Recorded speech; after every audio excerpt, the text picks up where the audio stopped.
अब दिन का कितना कमा लेते हो? दिन का 1500, 2000 बन जाता है। 50,000 रुपए दूंगी, मेरे साथ चलो। दोस्तों, एक करोड़पति खूबसूरत विधवा ने गरीब पंचर वाले लड़के से कहा, 50,000 रुपये दूंगी, मेरे साथ चलो। और फिर जो हुआ दोस्तों, ये एक सच्ची कहानी है मुंबई शहर की। इस शहर में हर रोज हजारों लोग अपने ख्वाब लेकर आते हैं, लेकिन उन ख्वाबों को हकीकत बनाने की हिम्मत सिर्फ चंद ही लोगों में होती है। इन्हीं चंद लोगों में से एक था विक्रम। उसकी जिंदगी बहुत सादा और मुश्किल थी। एक छोटा सा गांव, टूटा फूटा घर, रोजाना के झगड़े और खाली जेब। उसके वालिदैन हमेशा उसे बेकार कहते थे। एक दिन गुस्से में उन्होंने उसे घर से निकाल ही दिया। विक्रम के पास ना तो पैसे थे और ना ही कोई सहारा, लेकिन उसके सीने में एक आग थी। एक मजबूत अज़्म था कि वह कुछ बनकर रहेगा। इसी अज़्म के सहारे बिना किसी को कुछ बताए वह ट्रेन पकड़कर मुंबई आ पहुंचा। मुंबई पहुंचते ही उसे एहसास हो गया कि यह शहर जितना बड़ा और खूबसूरत है, उतना ही सख्त और बेरहम भी है। यहाँ किसी को किसी से कोई मतलब नहीं था। 2 दिन तक वह रेलवे स्टेशन पर ही सोया। जो कुछ मिला वही खाया और काम की तलाश में भटकता रहा। तीसरे दिन उसे एक टायर फैक्ट्री में छोटा सा काम मिल गया। काम बहुत मुश्किल था। दिन भर भारी टायर उठाना, मशीनों के दरमियान पसीना बहाना, और बदले में मिलता था सिर्फ थोड़ा बहुत पैसा। लेकिन विक्रम खुश था, क्योंकि अब वह अपने पैरों पर खड़ा हो रहा था। कुछ दिन बाद उसने महसूस किया कि यह काम उसकी असल मंजिल नहीं है। जितनी मेहनत वह करता उतना ही थक जाता, लेकिन आगे बढ़ने का कोई वाज़ह रास्ता नजर नहीं आता था। एक दिन उसने देखा कि फैक्ट्री के बाहर एक छोटा सा पंचर वाला बैठा है, जो दिन भर में उससे ज्यादा कमाई कर लेता है और अपने हिसाब से काम करता है। उसी दिन विक्रम ने फैसला कर लिया कि अब वह नौकरी नहीं करेगा, बल्कि अपना काम शुरू करेगा। अगले ही दिन उसने फैक्ट्री छोड़ दी। जो थोड़े बहुत पैसे उसने बचाए थे, उनसे उसने सड़क के किनारे एक छोटी सी पंचर की दुकान लगा ली। शुरू में हालात बहुत खराब थे, ग्राहक बहुत कम आते थे। कई दिन ऐसे भी गुजरते जब वह पूरा दिन खाली बैठा रहता, लेकिन विक्रम हार मानने वालों में से नहीं था। वह हर आने वाले को मुस्कुराकर बुलाता, जल्दी और सही तरीके से काम करता। धीरे धीरे लोगों का उस पर एतमाद बढ़ने लगा। दिन गुजरते गए और उसकी दुकान चलने लगी। अब रोजाना कुछ न कुछ कमाई होने लगी थी। उसने अपनी दुकान को थोड़ा बड़ा किया, कुछ नए सामान खरीदे और काम को और भी बेहतर बना दिया। अब लोग उसे नाम से पहचानने लगे थे।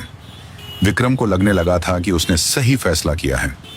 जिंदगी धीरे धीरे पटरी पर आ रही थी। फिर एक दिन दोपहर के वक्त, जब सूरज तेज चमक रहा था और सड़क पर ट्रैफिक बहुत ज्यादा था, एक काले रंग की महंगी कार उसकी दुकान के सामने आकर रुक गई। कार का एक टायर पंचर हो चुका था। ड्राइवर जल्दी से बाहर निकला और बोला, भाई जल्दी से ठीक कर दो। विक्रम फौरन काम में लग गया। वह पूरी तवज्जो और मेहनत से टायर ठीक कर रहा था। कार के अंदर बैठी थी एक खातून, सादा मगर महंगी साड़ी में, चेहरा खूबसूरत और आंखों में एक खास गहराई। वह थी शिवानी शर्मा। कुछ देर बाद वह कार से बाहर निकली और आहिस्ता आहिस्ता चलते हुए विक्रम के पास आकर खड़ी हो गई। वह खामोशी से उसे काम करते देख रही थी। विक्रम अपने काम में इतना डूबा हुआ था कि उसे एहसास ही नहीं हुआ कि कोई उसे देख रहा है। जब काम मुकम्मल हो गया तो ड्राइवर ने पैसे अदा किए और कार में बैठने लगा, लेकिन शिवानी शर्मा वहीं खड़ी रही। उन्होंने पहली बार विक्रम से बात की और नरम आवाज में पूछा, तुम रोज कितना कमा लेते हो? विक्रम ने हल्की सी मुस्कुराहट के साथ जवाब दिया, मैडम, दिन अच्छा हो तो 20,000 तक हो जाता है। उसकी आवाज में ना गुरूर था, ना कोई शिकायत, सिर्फ एक सादगी थी जो दिल को छू जाती थी। शिवानी शर्मा कुछ सेकंड तक उसे गौर से देखती रही, जैसे वह कुछ सोच रही हो। फिर उन्होंने अपने पर्स से एक विजिटिंग कार्ड निकाला और उसकी तरफ बढ़ाते हुए कहा, अगर मैं तुम्हें 50,000 रुपए दूं, तो क्या तुम मेरे साथ काम करोगे? यह सुनकर विक्रम हैरान रह गया। उसने जिंदगी में पहली बार इतना बड़ा ऑफर सुना था। वह फौरन जवाब न दे सका। उसने कार्ड ले लिया और धीरे से कहा, मैं सोच के बताऊंगा। शिवानी शर्मा ने बस सर हिला दिया और वापस कार में बैठ गई। कार आहिस्ता आहिस्ता वहां से निकल गई, लेकिन विक्रम वहीं खड़ा रह गया। उसके हाथ में वह कार्ड था और दिमाग में हजारों सवाल उठ रहे थे। उस रात विक्रम को नींद नहीं आई। बार बार वही सवाल उसके जहन में घूम रहा था। क्या यह मौका सही है? क्या मुझे जाना चाहिए या अपनी दुकान ही संभालनी चाहिए? एक तरफ उसकी मेहनत से बनी छोटी सी दुनिया थी जहां वह खुद का मालिक था, दूसरी तरफ एक बड़ा मौका जो उसकी पूरी जिंदगी बदल सकता था। वह पूरी रात सोचता रहा। सुबह होते ही उसने फैसला कर लिया। उसने अपनी दुकान बंद की, कार्ड जेब में रखा और उस पते की तरफ निकल पड़ा। कुछ देर बाद वह एक बहुत बड़े गेट के सामने खड़ा था जिस पर लिखा था चौधरी पैलेस। अंदर सिक्योरिटी गार्ड्स खड़े थे। बाहर खड़ा विक्रम अपनी नई जिंदगी की शुरुआत करने ही वाला था। जैसे ही उसने गेट के अंदर कदम रखा, उसे बिल्कुल अंदाजा नहीं था कि उसकी जिंदगी अब पूरी तरह बदलने वाली है। गेट के अंदर कदम रखते ही विक्रम ने चारों तरफ नजर दौड़ाई। सामने एक विशाल हवेली थी, साफ सुथरा बाग, खूबसूरत फव्वारे और हर तरफ काम करते नौकर चाकर। ये सब देखकर वह कुछ सेकंड के लिए वहीं रुक गया।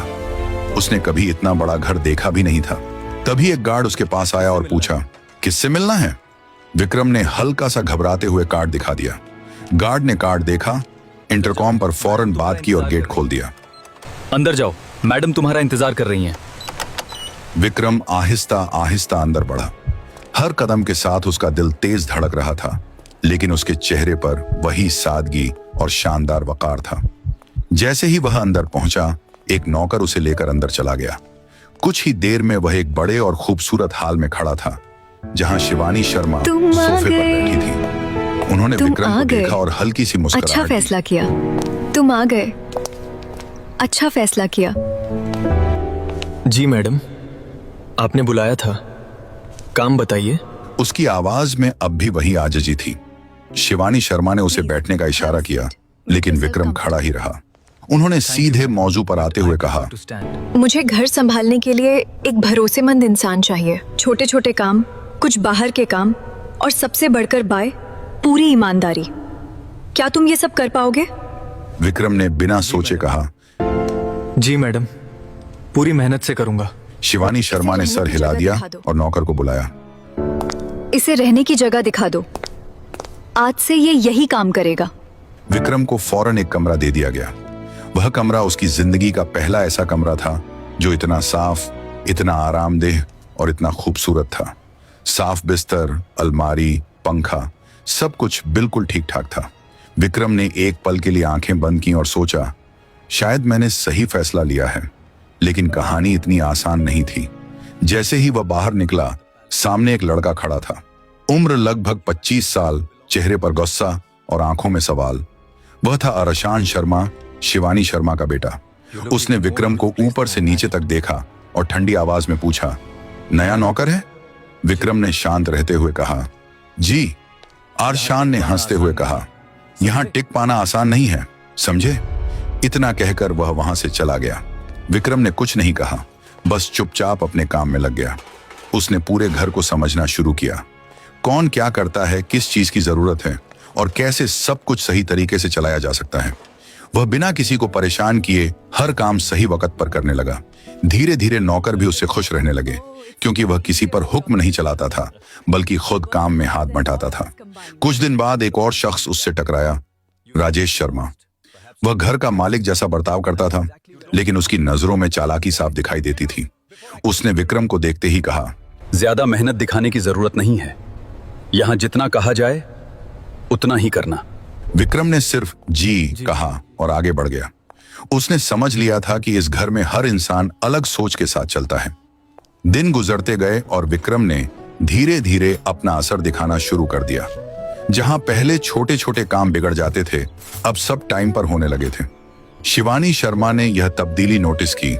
एक दिन उन्होंने विक्रम को बुलाया और कहा, तुम काम अच्छे से कर रहे हो, ऐसे ही करते रहो। यह सुनकर विक्रम के चेहरे पर हल्की सी मुस्कुराहट आ गई, लेकिन उसने सिर्फ इतना कहा, शुक्रिया मैडम। इसी बीच एक ऐसा वाकया पेश आया जिसने सब कुछ बदलना शुरू कर दिया। एक दिन अरशान की एक अहम फाइल गुम हो गई। वो गुस्से में पूरे घर पर चिल्ला रहा था।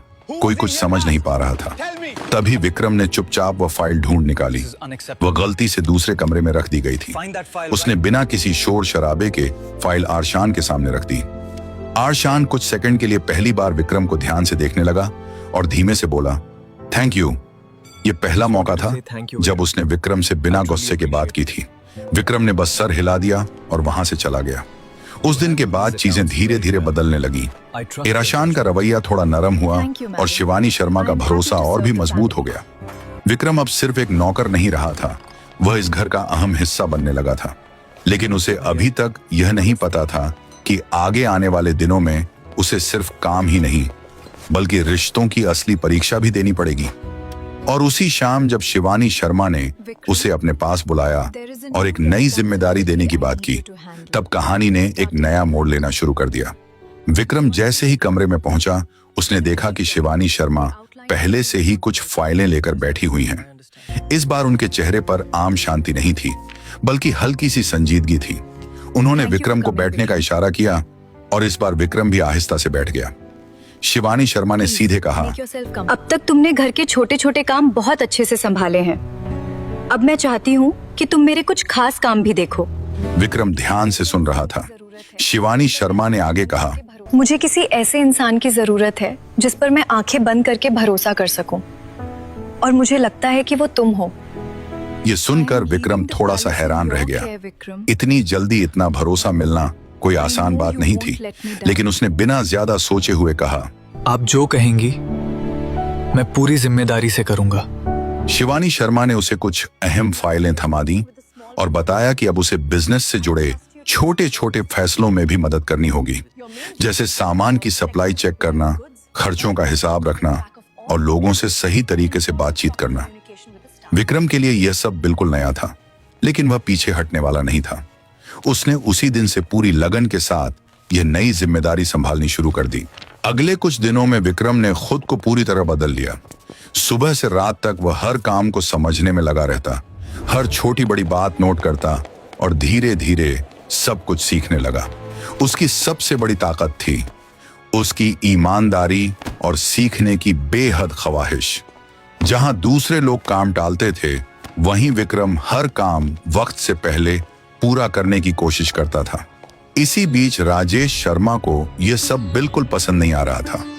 उसे लगने लगा था कि विक्रम धीरे धीरे उसकी जगह ले रहा है। वह अक्सर विक्रम को नीचा दिखाने की कोशिश करता, छोटी छोटी गलतियों पर टोकता, लेकिन विक्रम हर बार चुप रहकर काम करता रहता। उसने ठान लिया था कि वह किसी से उलझेगा नहीं, बस अपने काम से जवाब देगा। एक दिन बिजनेस से जुड़ा एक बड़ा ऑर्डर आया। इसमें कुछ गड़बड़ हो गई। सप्लायर ने गलत माल भेज दिया था और बड़ा नुकसान होने वाला था। राजेश शर्मा ने फौरन विक्रम पर इल्जाम लगा दिया कि यह सब उसी की वजह से हुआ है। माहौल तनाव से भर गया।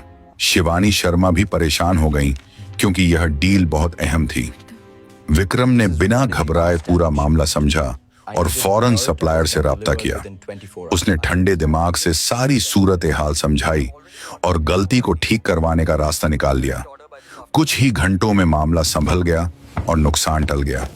यह देखकर शिवानी शर्मा को यकीन हो गया कि उन्होंने सही इंसान चुना है। उस दिन के बाद उनका भरोसा और गहरा हो गया। उन्होंने पहली बार विक्रम से अपने दिल की बात भी शेयर की।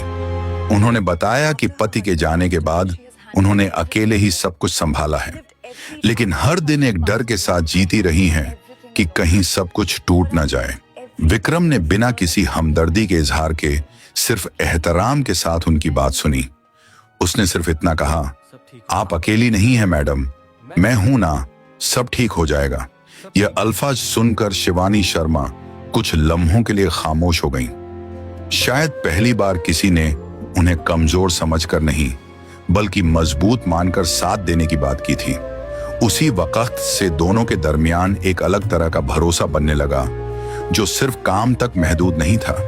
दूसरी तरफ आरशान शर्मा भी अब विक्रम को अलग नजर से देखने लगा था। एक दिन उसने खुद विक्रम को बुलाया और कहा, तुम अलग हो, बाकी लोगों जैसे नहीं हो। ये छोटी सी बात थी, लेकिन विक्रम के लिए बहुत मायने रखती थी। उसने बस मुस्कुराकर कहा, मैं सिर्फ अपना काम करता हूं। धीरे धीरे घर का माहौल बदलने लगा। जहां पहले तनाव और दूरी थी, वहां अब समझ और संतुलन आने लगा था।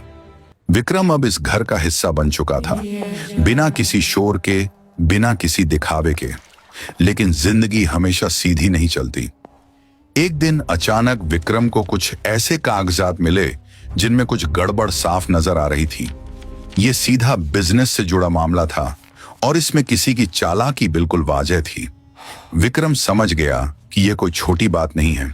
उसने फौरन शिवानी शर्मा को सब कुछ बता दिया। शिवानी शर्मा ने ध्यान से सब देखा और उनके चेहरे पर फिर वही संजीदगी लौट आई। अब बात सिर्फ काम की नहीं थी, भरोसे की भी थी। दोनों ने मिलकर फैसला किया कि इस सच्चाई को सामने लाना जरूरी है। इसी रात जब सब लोग एक साथ डाइनिंग हॉल में बैठे थे, बाहर से माहौल बिल्कुल आम लग रहा था, लेकिन अंदर ही अंदर एक तूफान उठने वाला था, क्योंकि अब सच्चाई छुपी नहीं रहने वाली थी और अगले ही पल जो होने वाला था वह पूरे खानदान की राह बदलने वाला था। शिवानी शर्मा ने अचानक खाना छोड़ दिया और सीधा राजेश शर्मा की तरफ देखा। उनकी नजरें इस बार बिल्कुल साफ और सख्त थीं। राजेश, हमें तुमसे कुछ बात करनी है, उन्होंने धीमी लेकिन ठोस आवाज में कहा। राजेश थोड़ा सा चौंका, लेकिन खुद को संभालते हुए बोला, हाँ भाभी बोलिए। तभी शिवानी शर्मा ने टेबल पर कुछ कागजात रख दिया। ये क्या है? तुम खुद देख लो। राजेश ने जैसे ही फाइल खोली, उसके चेहरे का रंग बदल गया। उसने फौरन संभलने की कोशिश की। ये सब गलतफहमी है, इसमें मेरा कोई हाथ नहीं है। लेकिन इस बार बात इतनी आसान नहीं थी। विक्रम चुपचाप खड़ा था, लेकिन उसकी आंखों में साफ दिखाई दे रहा था कि उसने हर चीज अच्छी तरह समझ ली है। गलतफहमी नहीं है, ये साफ साफ दिख रहा है कि बिजनेस में गड़बड़ की गई है और ये सब तुम्हारी निगरानी में हुआ है। अब कमरे में सन्नाटा छा गया। आरशान शर्मा भी पहली बार संजीदगी से सब कुछ देख रहा था। राजेश ने गुस्से में कहा, तो क्या अब इस लड़के की बात पर मुझ पर शक किया जाएगा? उसने उंगली उठाकर विक्रम की तरफ इशारा किया, लेकिन इस बार आरशान बीच में बोल पड़ा, चाचा, बात किसी की नहीं है, सच की है और सच सामने है। यह सुनकर राजेश पूरी तरह चुप हो गया। उसे समझ आ गया कि अब बचना मुश्किल है। शिवानी शर्मा ने आखिरी फैसला सुनाया, राजेश, अब तुम इस घर और इस बिजनेस का हिस्सा नहीं रहे। जितना नुकसान हुआ है उसकी जिम्मेदारी भी तुम्हें लेनी होगी। उनकी आवाज में कोई गुस्सा नहीं था, लेकिन एक साफ और वाज़ेह फैसला था। राजेश ने कुछ कहने की कोशिश की, लेकिन अब कोई उसकी बात सुनने को तैयार नहीं था। वह गुस्से में वहां से चला गया। उस रात के बाद घर का माहौल पूरी तरह बदल गया। एक बड़ा बोझ जैसे हट गया था। पहली बार ऐसा लग रहा था कि सब कुछ साफ और सही रास्ते पर जा रहा है। आरशान अपने कमरे में गया, लेकिन इस बार उसके चेहरे पर गुस्सा नहीं बल्कि सोच थी। कुछ देर बाद वह खुद विक्रम के पास आया और बोला, आज अगर तुम नहीं होते तो शायद यह सब कभी सामने नहीं आता। विक्रम ने हमेशा की तरह शानदार और पुरसुकून आवाज में कहा, मैंने तो सिर्फ अपना काम किया है। आरशान शर्मा ने हल्की सी मुस्कुराहट दी और बोला, नहीं विक्रम, तुमने इस घर को बचाया है। यह शब्द सुनकर विक्रम कुछ लम्हों के लिए खामोश हो गया। उसने कभी अपने लिए ऐसा कुछ सोचा भी नहीं था। दूसरी तरफ शिवानी शर्मा अपने कमरे में अकेली बैठी थी। आज उनके चेहरे पर राहत थी, लेकिन साथ ही एक गहरी सोच भी थी। उन्होंने पीछे मुड़कर अपनी जिंदगी के पिछले कुछ सालों को याद किया। कितना जद्दोजहद, कितनी जिम्मेदारियां और कितना अकेलापन। तभी उन्हें एहसास हुआ कि इस पूरे सफर में पहली बार कोई ऐसा शख्स आया है जिसने बिना किसी स्वार्थ के उनका साथ दिया है। अगले दिन सुबह सब कुछ आम लग रहा था, लेकिन अंदर ही अंदर रिश्ते बदल चुके थे। अब विक्रम को कोई बाहरी नहीं समझता था। वह इस घर का हिस्सा बन चुका था। नौकर भी अब उसे अलग नजर से देखने लगे थे और आरशान तो अब हर अहम काम में उसकी सलाह लेने लगा था। दिन गुजरते गए और घर में शांति कायम रही, लेकिन इसी शांति के बीच एक नया एहसास धीरे धीरे जड़ पकड़ रहा था शिवानी शर्मा के दिल में। वह अब विक्रम को सिर्फ एक मुलाजिम की तरह नहीं देखती थी। उसकी सादगी, ईमानदारी और बिना किसी दिखावे के किया गया साथ उनके दिल को अंदर से छू चुका था। एक शाम जब दोनों बाग में बैठे थे, शिवानी शर्मा ने पहली बार अपने दिल की बात आधी खुलकर कही, विक्रम, तुमने इस घर को संभाल लिया है, लेकिन क्या तुम हमेशा ऐसे ही साथ रह पाओगे? इस सवाल में एक अलग ही एहसास छुपा हुआ था। विक्रम ने उनकी तरफ देखा, लेकिन इस बार जवाब देने से पहले वह थोड़ा सा रुक गया। उसे समझ आ रहा था कि यह सिर्फ काम की बात नहीं है, कुछ और है, कुछ ऐसा जो दोनों की जिंदगी को पूरी तरह बदल सकता है। इसी लम्हे जब दोनों के दरमियान खामोशी गहरी हो गई, कहानी एक ऐसे मोड़ पर पहुंच चुकी थी जहां अब फैसला सिर्फ दिमाग से नहीं, दिल से होना था। बाग की इस खामोशी में दोनों कुछ लम्हों तक बिना कुछ बोले बैठे रहे। हल्की हवा चल रही थी, लेकिन उनके अंदर सवालों का तूफान था। शिवानी शर्मा की नजरें झुकी हुई थीं, जैसे वह अपने ही अल्फाज से खुद को समझने की कोशिश कर रही हूं। विक्रम ने पहली बार महसूस किया कि यह वही खातून नहीं है जो हमेशा मजबूत और सख्त दिखती थी, बल्कि एक इंसान है जिन्हें सहारे की जरूरत है। विक्रम ने धीरे से कहा, मैडम, मैं हमेशा आपके साथ रहूंगा। लेकिन वह रुक गया। शिवानी शर्मा ने उसकी तरफ देखा। क्या उसकी आवाज में हल्की सी घबराहट थी? विक्रम ने साफ अल्फाज में कहा, लेकिन मैं यह समझना चाहता हूं कि मैं आपके लिए क्या हूं, एक मुलाजिम या कुछ और? यह सवाल सीधा था, लेकिन बहुत गहरा था। शिवानी शर्मा कुछ लम्हों तक खामोश रहीं। फिर उन्होंने गहरी सांस ली और कहा, शायद मैं खुद भी यही समझने की कोशिश कर रही हूँ, लेकिन इतना जरूर जानती हूँ कि तुम मेरे लिए सिर्फ मुलाजिम नहीं हो। उनके अल्फाज धीमे थे, लेकिन सच्चे थे। यह पहली बार था जब दोनों के दरमियान की दूरी पूरी तरह टूटने लगी थी। इसी वक्त पीछे से कदमों की आहट आई। दोनों ने मुड़कर देखा। इरशान शर्मा खड़ा था। उसने सब कुछ सुन लिया था। कुछ सेकंड तक वह खामोश रहा। फिर आरशान शर्मा धीरे धीरे उनके पास आया। विक्रम को लगा कि शायद अब फिर कोई गलतफहमी होगी, लेकिन इस बार कुछ बिल्कुल अलग हुआ। आरशान ने सीधा अपनी माँ की तरफ देखा और नरम आवाज में कहा, माँ, अगर आप कुछ कहना चाहती हैं तो डरे मत। फिर वह विक्रम की तरफ मुड़ा और बोला, और अगर बात इनसे जुड़ी है तो मैं उसके बिल्कुल खिलाफ नहीं हूं। यह सुनकर दोनों हैरान रह गए। आरशान ने आगे कहा, मैंने इन्हें देखा है, यह अलग हैं। मैंने इन्हें देखा है, ये अलग हैं। इन्होंने कभी इस घर से कुछ लिया नहीं, सिर्फ दिया है। शिवानी शर्मा की आंखों में हल्की सी नमी आ गई। उन्होंने शायद कभी सोचा भी नहीं था कि उनका बेटा इस तरह समझेगा। विक्रम भी खामोश था, क्योंकि यह सब उसके लिए उम्मीद से कहीं ज्यादा था। अगले कुछ दिनों में सब कुछ धीरे धीरे साफ होता गया। अब किसी को किसी से कुछ छुपाने की जरूरत नहीं रही थी। घर में खुलकर बातें होने लगीं। शिवानी शर्मा और विक्रम के दरमियान का रिश्ता अब सिर्फ भरोसे तक महदूद नहीं रहा था, उसमें अपनापन आ चुका था। आरशान भी अब दोनों के साथ बिल्कुल सहज था और हर फैसले में उनका साथ देता था।